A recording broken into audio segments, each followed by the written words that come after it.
Today we are going to be talking about Pecan Plantation safety and security and all that encompasses. So I personally think that our safety and security department is probably one of the biggest assets we have here at Pecan, if not the most important asset. So stay tuned, we're going to talk about it next.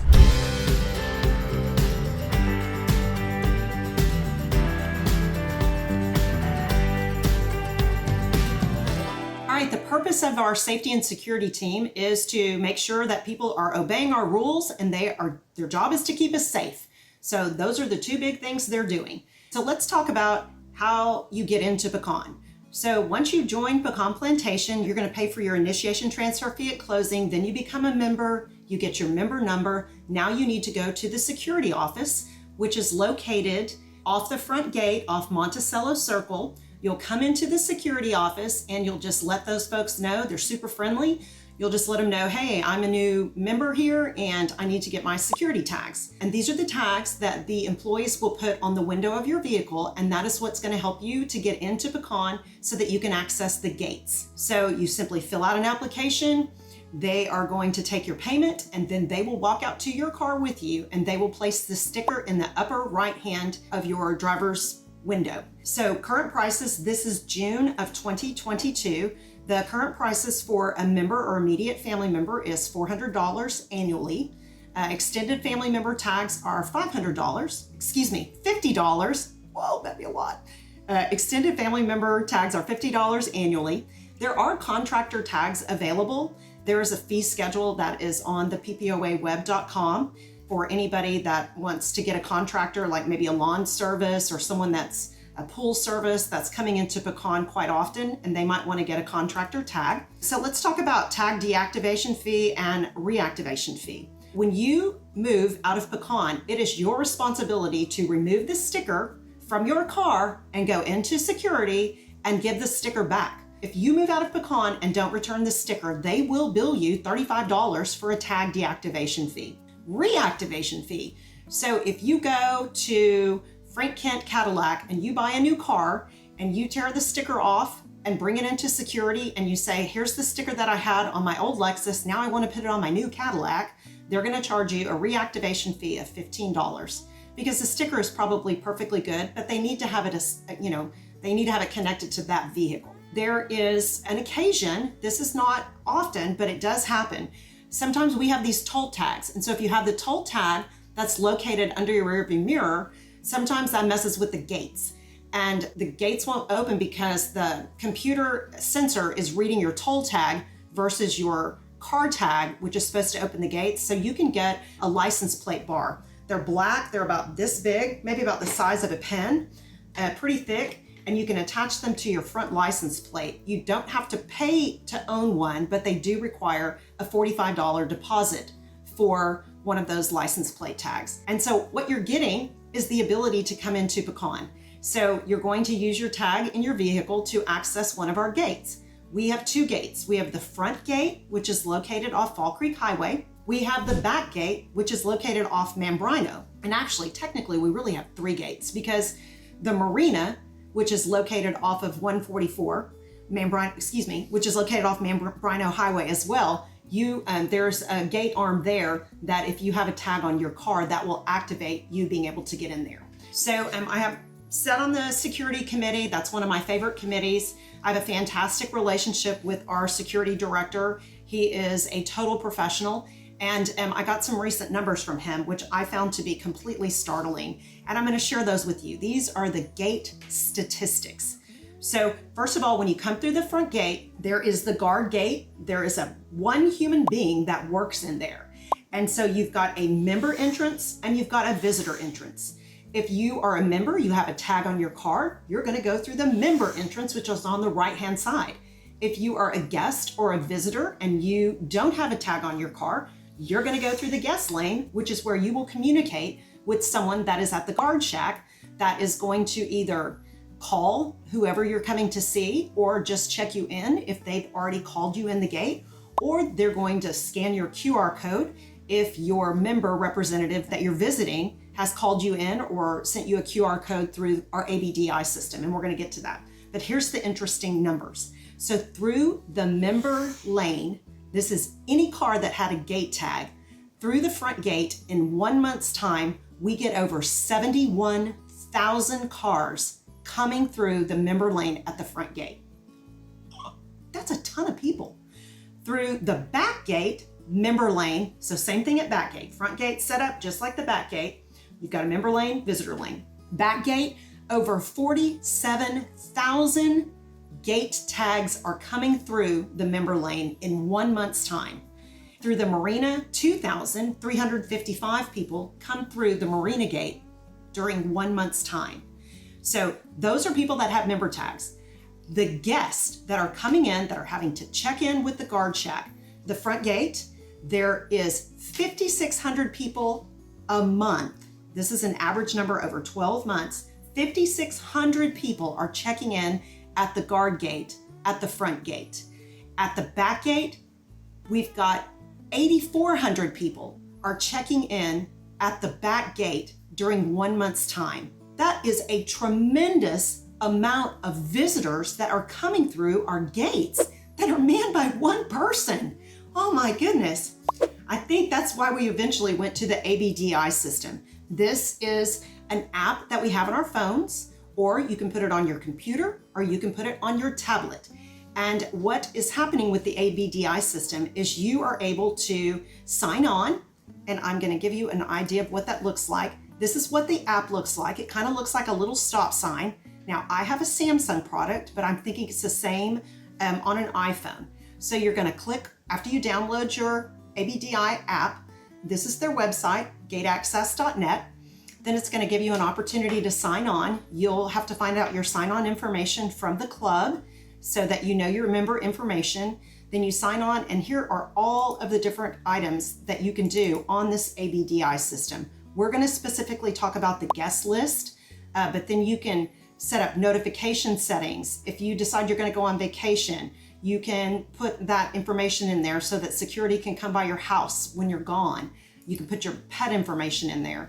So you'll put the information of whoever your guest is, if they're an individual or with a company, and then you have an opportunity to send them this QR code. It just texts it right to them, and this is an example of what the QR code looks like.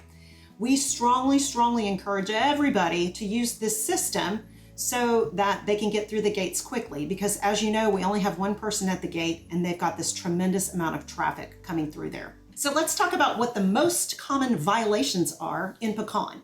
As we've said, the officers, they're not police officers, they're security officers. Their goals are to protect our community and make sure everybody's following the rules. And when you break a rule, that's called a violation.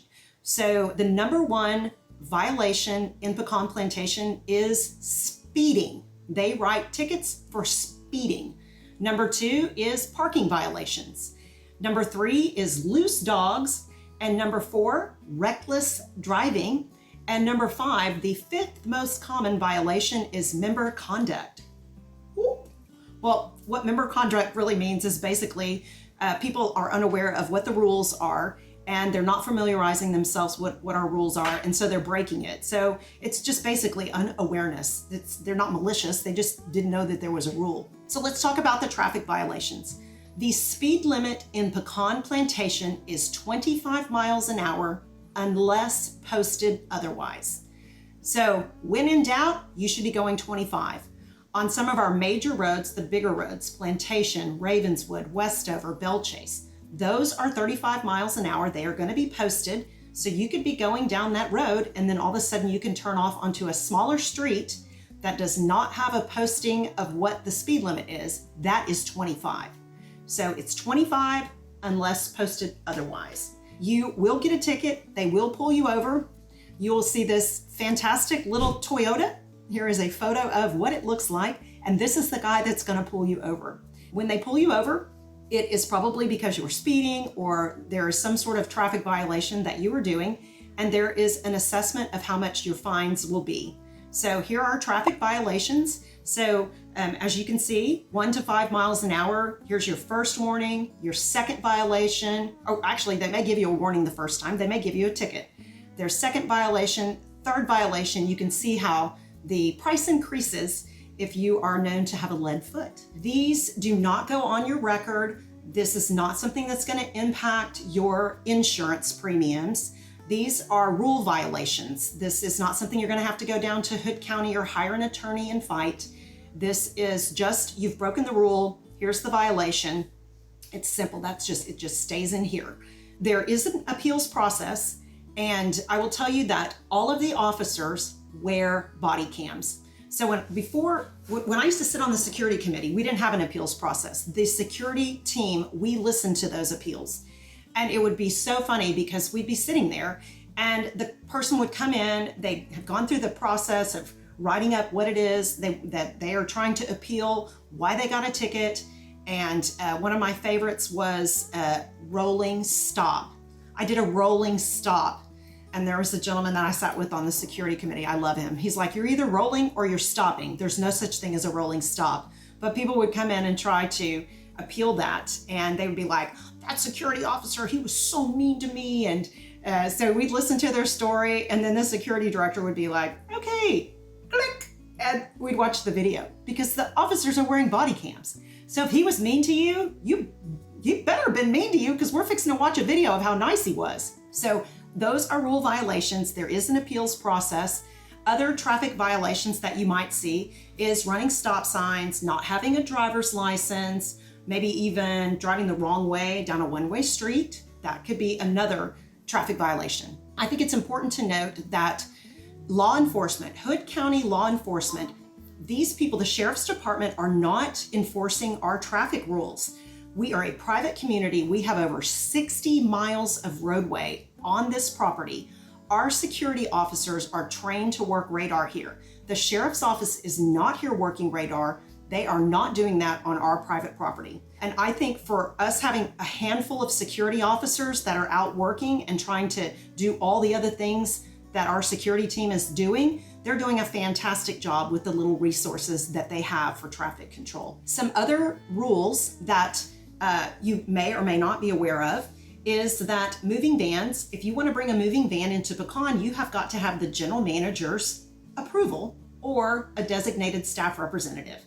So you can't just roll up here and bring a gigantic moving van in without having approval first from the club. We don't typically allow people to come in on Sundays. We like to keep that as peaceful of a day as possible. So contractors are not allowed to work on Sundays. So you would not be hearing somebody getting a roof replaced. Certainly if your HVAC system has gone out and you've got to have an emergency and get that done, that is allowed. But typically we ask that you not do those type of things on Sunday. You can also not do contractor work on Christmas, Thanksgiving, or New Year's. So I'm not sure how those 3 dates were, how they came up with that, but I love it. Another rule violation is there is no overnight parking on the street. I can tell you years ago, we were gonna go and had our travel trailer at the time all loaded up. We were gonna head out first thing in the morning, but the trailer was too big to put in the driveway. So we just parked it right there on Ravenswood, loaded it up. We're exhausted. We just want to go in and get some rest before we loaded the girls up to head to Florida. And I don't know, it was probably like 12:30. We were just winding down and all of a sudden, security officer knocks on our door and he's like, you can't park that here. That's a violation. And we're like, no, we're gonna leave in just a few short hours. We're exhausted. And he's like, nope. So thankfully he just warned us, we moved it and we didn't get a ticket. But that is something that could be a ticketable offense. There are no fireworks allowed in Pecan Plantation at all. There are no hunting or feeding game animals allowed at all. Golf cars, 100% acceptable. You can see a golf car in Pecan. It's very, very common. That could be someone's major form of transportation, even if they're not golfers. So to be able to drive a golf car, it is the same rules as driving a vehicle. You must have a driver's license. It is not okay for you to have your grandkids come in to Pecan at 11 years old and drive themselves in the golf car up to the pool. You will get a ticket. I know grown men that have crashed their golf car. I have a friend that crashed his golf car that's in Parkland right now. So it is a very serious thing, and some of these golf cars go really, really fast. So you must have a driver's license that is a valid license to be able to drive a golf cart in Pecan Plantation. You also must have proper lighting on it after sunset, before sunrise. So when it's dark, make sure your golf cart has lights. And you've got to register your golf cart at the pro shop. Even if you're not playing golf, you still need to register your golf cart at the pro shop. Parking recreational vehicles. This is an interesting one because, as you know, I'm in real estate. And so I have people all the time and they're like, what? I got to see this guy over here on Monticello or South Longwood and he parks his RV in his driveway. Why can't I do that? Well, here's why. So probably at least 15 years ago, there was a lawsuit and it was between the members and the HOA. And this litigation went on for over 3 years. And basically what was happening was there were people that wanted to had been keeping their RV, their boat, whatever, in their driveway. And the lawsuit was about the wording. Is this legal? Is this illegal? And so litigation went on. There was hundreds of people involved in this. And then as time went on, people just started falling out of the lawsuit. And then when it finally resolved, there were 33 homes left. 33 homes in Pecan Plantation have what we call a variance to the deed. So this is not something that goes with the person, it goes with the property. So there is a variance to the deed for these 33 homes. 32 of them have the ability to be able to keep a boat and an RV in their driveway, and the rest is either a boat or an RV.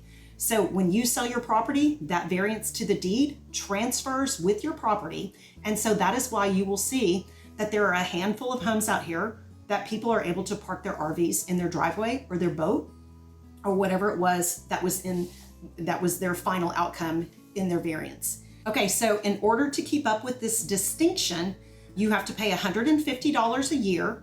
And that is what is going to allow you to keep the variance to your deed. We were here at the time. I remember we didn't get involved in it, but you will see there's probably 400 homes. My home is one of them. The builder that built my home lived in the home. He built it for himself as a custom home. And we have on our driveway, we have a pad that is the size that you could easily put a 40-foot diesel pusher. We have 50 amp power and we have a clean out so that you can dump your septic system. So I have that in my driveway, but I can't use it because the builder of my home wasn't a part of that lawsuit. So we've got, if it's not a traffic violation, anything other than the traffic violations is considered a flagrant or non-flagrant violation. So what a non-flagrant violation might look like is getting a ticket for a barking dog. That is non-flagrant, it's non-traffic related. And so the way that a flagrant violation is determined is it's determined by management. They are going to decide what is flagrant and what is not flagrant. And so here is a graph that just gives you an idea of what the first violation cost, second violation, and third. Obviously, it's more punitive as you go along. And remember, security here is not here to hurt us. They're here to keep us safe and make sure people are following our rules. And I'm going to end with this one story. I want you to know that Pecan Security is our first responders. These people can typically get to your home within 3 to 4 minutes versus the Hood County Sheriff's Office, which averages probably 11 to 14 minutes. And an example, I was talking to our security director the other day, and there was a truck that was parked at one of the beaches. And a neighbor noticed that, and he sees that truck quite often because this gentleman that drives the truck usually parks there and walks along the Brazos River. And it was there overnight. So he called and he said, hey, listen, there's this truck and it might be this guy. And he just wanted to make the security aware of that. Well, our security guys went out there, they ran the tags, and they were able to confirm that this was indeed this guy. So they let Hood County Sheriff's Department know. And so while they were waiting, they decided to go down to the Brazos and go and walk opposite directions. And certainly glad they did, because that man had hurt himself. He had fallen, he had hurt himself, and he had probably been there overnight. I'm so glad that our first responders were there and they thought to go down there to walk and see if they could find him, because it's probably what saved his life. So I know in today's climate, police have just this varying degree of wrong. And I think it's so unfortunate because we are just so blessed to have the safety and security team that we have. Again, I'm going to tell you, I think it's probably one of the most valuable assets in Pecan Plantation. And I think these guys are far underappreciated. So I'm thankful we have them. And I'm thankful that you are watching my YouTube channel. Please hit the subscribe button where I post new videos weekly. And make it a great day.